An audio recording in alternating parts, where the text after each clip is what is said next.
Om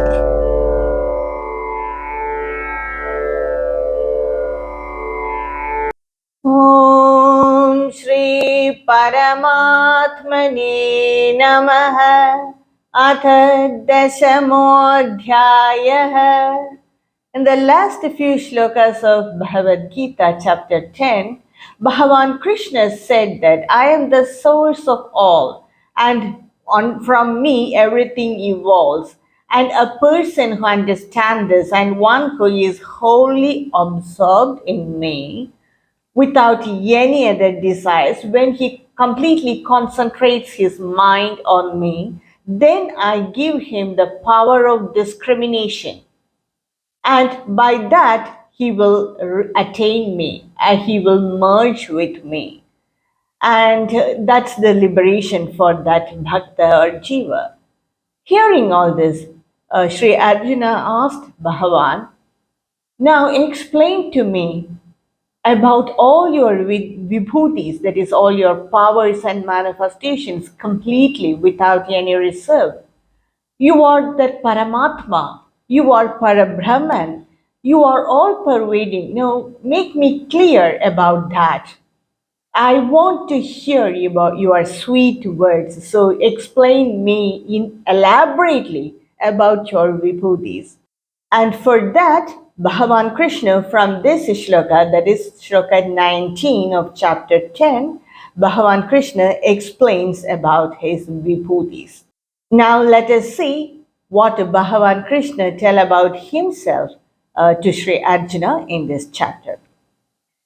Shri Bhagavanuvacha Hantate kathayeshyami divya hyatma vibhutayah pradhanyatha kuru sreshtha nastyanto vistarasya me. Bhagavan Krishna is telling to Arjuna that I will declare to you indeed about all my glories, Arjuna, but I cannot tell all of them because they are infinite. There is no end. So I will declare to you in their prominence about some of them. Because there is no end, anta, there is no end of my glories. So I will declare to you the most prominent of my glories. Now I hear that Arjuna, Sri Bhagavan Krishna says. And again in this next shloka, that is in shloka 20, Bhagavan Krishna says, Ahamatma gudha kesha sarvabhutashayasthitah ahamadischa madyancha bhutanamanta evacha. Bhagavan Krishna says, Aham Atma, I am the Atma of Sarva Bhutashaya Sthidah. As Atma, I reside in all the living beings. That is my first vibhuti. I pervade in all the beings as Antaratma. I am the Atma of all the beings. Aham Adischa, I am the beginning, Madhyam, middle, then the end, Antam. I am the beginning, middle, and end of all the beings, which implies that all the beings came from me and they all exist because of me, and in the end, they will merge in me. So I am the Adi, Madhya, and Antam of all the beings. And again, Bhagavan Krishna explains about in this his vibhutis in the next shloka also. The entire chapter hereafter is that only. Adityanamaham Vishnoho Jodisham Raviram Shuman Marichur Marudamasmi Nakshakranamaham Shashi. Bhagavan Krishna says, Aham Aditya, among the Adityas, I am the Vishnu. Here, the Vishnu means it is not the Supreme Narayana, Bhagavan Mahavishnu, or the Paramatma Narayana. Here it means the Adityas. Adityas here also means, it does not mean the sun god. Adityas are the presiding deities of each month of the year. So there are 12 Adityas, and each month has a deity presiding over that month. And Vishnu is the deity presiding over a month of the year, and each and every deity preside over the month, and they are the Adityas. There are 12 Adityas, and among the Adityas, 12 Adityas, I am the Vishnu. Jyotisham Raviram Shuman, among the radiant luminary objects, I am the Ravi, Surya. And sun is that luminary object, one among the luminary object that gives maximum light and top of heat energy. So I am the Surya among all the luminary object that illumines the daytime. So his powers are manifested as different forms, and among them prominent Bhagavan Krishna is telling, Marichir Maruthamasmi. Maruts are the presiding deities of the air in motion, that is wind. There are different types of wind. For example, the very calm wind, that is with a normal speed, the breeze, cool breeze, storm, then tornadoes, then wind with a very great force, not storm, but when it brings rain, that will be of great force. So these are all air in different types of motion. There are different types of wind, we can say. So among that, I am the Marichi. Some Puranas say that there are 7 Maruts, and some Puranas say that there are 49 Maruts. So, anyway, Bhagavan is the Marichi among the Maruts. So, that's one of his form, manifested form. Nakshatranamaham Shashi. Nakshatras are the luminary objects that illumine the night sky, and among them, I am the moon. Shashi is moon. And among the luminary objects that illumine the night sky, I am the moon. So this is what Bhagavan Krishna tells about his glories vibhutis in this shloka 21. Now he slowly begins to tell about his gross manifestations. Shloka 22, Bhagavan Krishna says, वेदानां सामवेदोऽस्मि देवानामस्मि वासवः इन्द्रियाणां मनश्चास्मि भूतानामस्मि चेतना. Among the Vedas, among the 4 Vedas, Aham Samaveda, I am the Samaveda. The speciality of Samaveda is Samaveda has the mantras of taken from the Rig Veda and the Yajur Veda only. But the speciality and the importance of Samaveda is the mantras in the Samaveda are sung by the priest in a different tune with high pitch, a very complicated tune, and the pronunciation should be exactly according to the vibrations of that word. So it is very difficult to sing the samas. Even Bhagavan Shiva says that I like Samaveda. So it is very complicated, very prominent, and I don't think there are many Samaveda priests today. There are, but very few. So Samaveda is the very complicated, important Veda among all the 4 Vedas. So I am the Samaveda among all the Vedas. And Bhagavan Krishna says, Devanam asmi Vasavaha. Vasava is Indra. Among all the devas, among all the host of gods, I am the Indra Deva, because he is the king of the gods and he is very prominent. Indriyana Manaschasmi. Among the Indriyas, I am the Manas. Indriyas are the sense organs, all our five senses, that is the power to see, to hear, to touch, to smell, and to taste. All these are the five senses. Among these senses, that is these indriyas, I am the mind. Actually, mind doesn't come in indriyas, but why Bhagavan Krishna is telling that I am the manas among the indriyas is, without this mind, these senses cannot do any work. These senses cannot be active.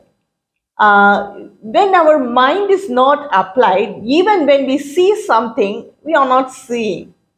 When we hear something, we are not hearing. It doesn't register in the mind. Then there is no use of the senses. So the mind is the backbone of the senses. So that's why Bhagavan Krishna is telling, I am the manas among the senses. Bhutanamasmi Chetana. Among the living beings, I am the Chetana. Chetana is that intelligence which is the support for our mind, buddhi, body, and senses. Without this Chetana, we cannot be active. That is, Chetana can be also said as the Chittabhasa. The Vedantis say it as Chittabhasa. This Chetana is the reflection of the Atma, the reflection of the Atma falling on the mind, buddhi, senses, and the body, and that's why we are active and we are intelligent, because the Chetana is that intelligence which is the intelligence of that Atma. It borrows, that is the reflection of the Atma falling on it. So it's exactly the Atma. And when we attain liberation, this Chetana, that is the Chittabhasa, it merges with the Atma. So that is the Chetana. And here Bhagavan, you might have noted that Bhagavan Krishna said in that first shloka, that I am the Atma existing in all beings. So now he is telling I am the Chetana. So what's the difference between Atma and Chetana? Atma is all pervading. The Chetana is the reflection of the Atma falling on the Ahankara, individuality. When we have that individuality, the reflection of the Atma falls on it. So that's the difference between Atma and Chetana. So Bhagavan Krishna says, as all pervading, I am Atma. As the individual, on the individual beings, I am the Chetana. So next shloka 23, Bhagavan Krishna says, Rudranam Shankarashasmi Vittesho Yaksharakshasam Vasunam Pavakaschasmi Meru Shikarinamaham. Rudranam Shankaraschasmi. Among the Rudras, I am the Shankara. Here also the Shankara does not mean Bhagavan Shiv. He is that pure manifestation. Here what the Shankara and the Rudra means. Here the Rudra also doesn't mean the manifestation of Bhagavan Shiv. Rudra means one who gives grief or one who makes others to cry. And here the Rudras are the presiding deities of our five Pancha Pranas and our five upa-pranas and the mind. Five main Pancha Pranas, that is prana, apana, vyana, samana, udhana, that's the five main pranas. And the five upa-pranas. These upa-pranas help the pranas to balance itself, to bring those pranas into balance. For example, when there is any block in the in breathing, that is the main prana, then we sneeze. So that clears the imbalance in the prana, and that is the upa-prana. If there is any blockage or any imbalance in the digestive prana, then we burp. So that becomes to come back into balance. So like this, small actions like sneezing, even shutting of our eyes, burping, yawning, and all these are the functions of the upa-pranas. So the upa-pranas help the pranas to be in balance. So there is each presiding deity of the pranas, main pranas as well as the upa-pranas.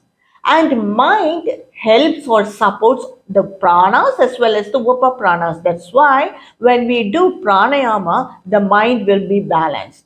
Or when the mind is calm, then the prana and breath will be calm. So both are linked together. So among the pranas, upa-pranas and the mind, that is, there are 11 Rudras, each presiding deity for the 5 pranas and 5 upa-pranas and the 1 deity for the mind.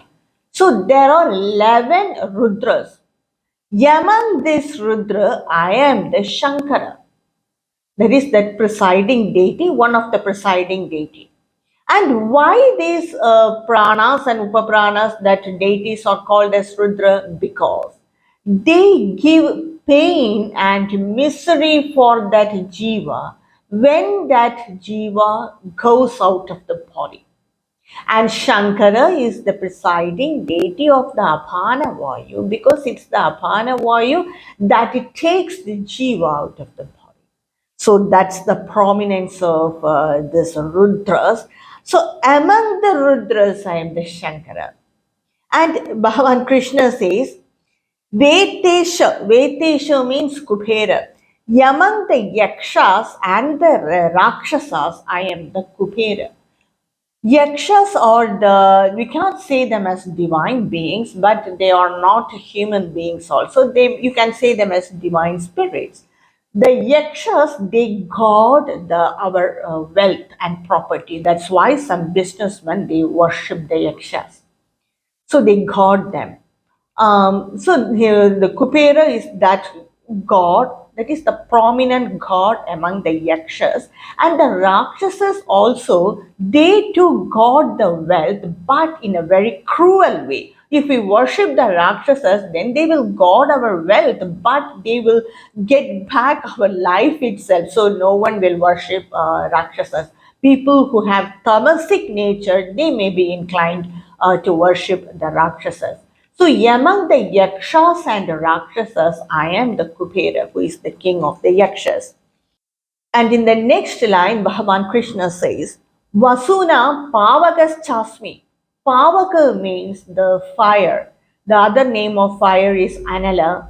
So Pavaka is the fire. And Vasus, there are 8 Vasus. That is the 5 basic elements, the Akasha, Vayu, Agni, Apa, Prithvi. Then the 3, that is the Surya, Chandra, and Nakshatra. So the 5 basic elements along with the sun, moon, and the stars. So these are the 8 Vasus. And I am Agni among that Vasu. Why Bhagavan is identifying with Agni? His first thing is, it is in the middle. That is, it is not too subtle and it is not too gross. It is in the middle. And the next thing is, the Agni, it consumes everything. What all you give, it consumes everything and purifies it and bring it out. So it is Agni is a great purifier. So Bhagavan Krishna is identifying with that. Agni is the prominent among these 8 Vasus. I am Pavaka Chasmi Vasunam. Meru Shikarinam. I am the Meru among the Shikarinas, means the mountains. There are 7 mountains, and according to mythology as well as the ancient Vedic history, I am the Meru mountain. Meru mountain was that tallest mountain of that period, and all the divinities, the divine beings like the gods, the great rishis, they all meditated on the top of the Meru mountain. And the Meru mountain was at the center, and around it, surrounding it, was the 7 dweep, that is the 7 islands. Among them, one among them was the Jambu Dweepa, in which the Bharata is existing now. Now they all drifted and they all gone away, but in the Vedic period, it was like that. So among all the mountains, I am the Meru. Bhagavan Krishna is identifying with that Meru mountain. The next shloka, that is the shloka 24, Bhagavan Krishna says, Purodhasam cha mukhyam mam Vidhi partha brihaspatim senaninamaham skandah sarasamasmi sagarah. Purodhasam cha mukhyam, that is among the chief of the priest, I am the Brihaspati. Brihaspati is the presiding god of the planet Jupiter. Brihaspati is the chief priest of the Devas. He knows all the Vedas and he is known for his intelligence. And among all the priests, I am the Brihaspati. And among the Senadipatis, that is the army generals, I am the Skanda. Skanda is the son of Bhagavan Shiva and Devi Parvati. Actually, he was born from the tejas of Bhagavan Shiva. So he was so vibrant that no one can handle him. So he was given to the six divine ladies. Even Devi Parvati cannot control him. He was so vibrant with everything, with so vibrant in energy because he is that tejas of Bhagavan Shiv.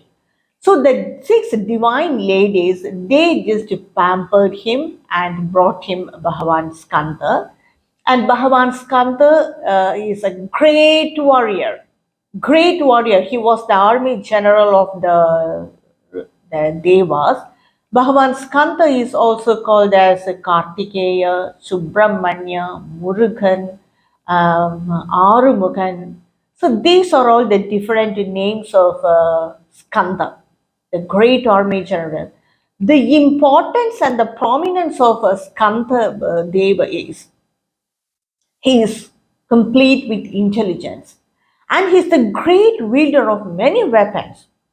So when we have this combination, a great archer or a great wielder of weapons as well as intelligence, then he use his weapons at the right time, at the right place, on the right people. He will not waste the weapon. And another importance of Bhagavan Skanda is he takes quick decisions as well as slow decisions equally according to situation. Many people are not like that. Some people, they always take quick decisions that is not apt for all situations, and some people, they are always take slow decisions that is also not apt for all situations. So Bhagavan Skanda, he takes decisions according to the situations, maybe either quickly or very slowly.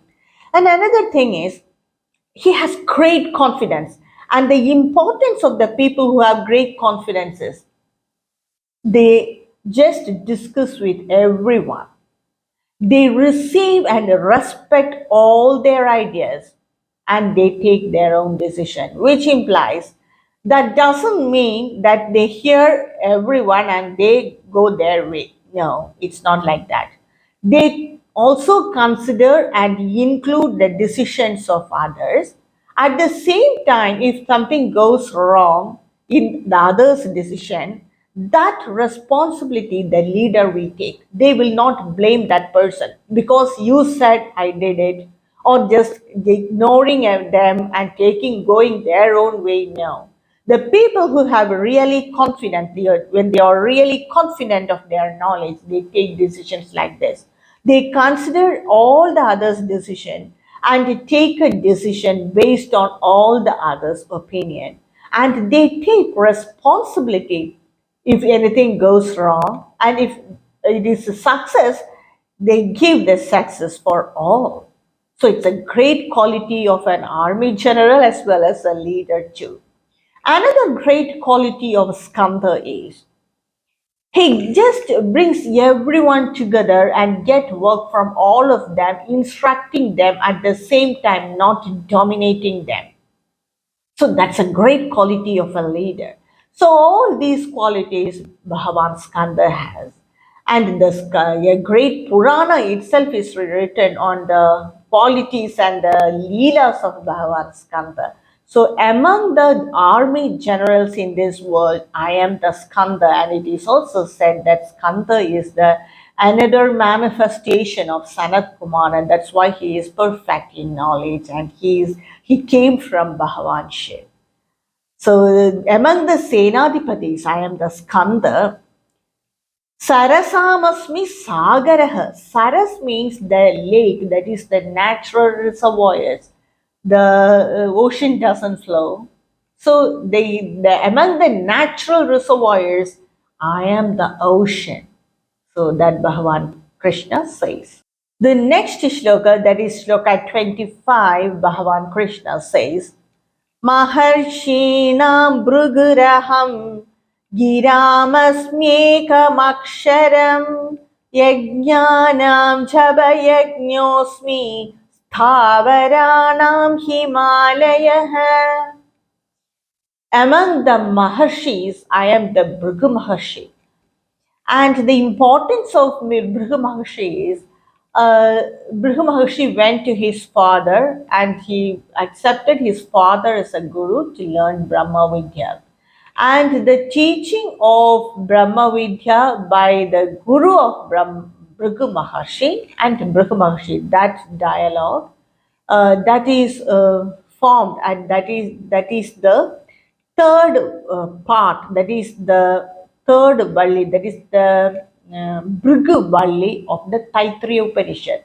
Taittiriya Upanishad has the first Valli is the Siksha Valli, that is the first part, then Brahmananda Valli, second part, and Bhrigu Valli is the third part. So that is the dialogue between the student and the teacher, Guru, about Brahma Vidya. So he is great in learning that Brahma Vidya, and so I identify with the Bhrigu Maharshi among all the rishis.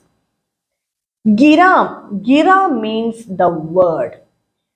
Shabda means just noise. It will not have any meaning. For example, we can hear many shabdas. The shabda of a motor vehicle going on the road. So there is no meaning for that shabda. It's only irritating sound. But when we hear that shabda repeatedly and see the vehicle, we can infer that this sound belongs to this vehicle because different vehicles has different sounds.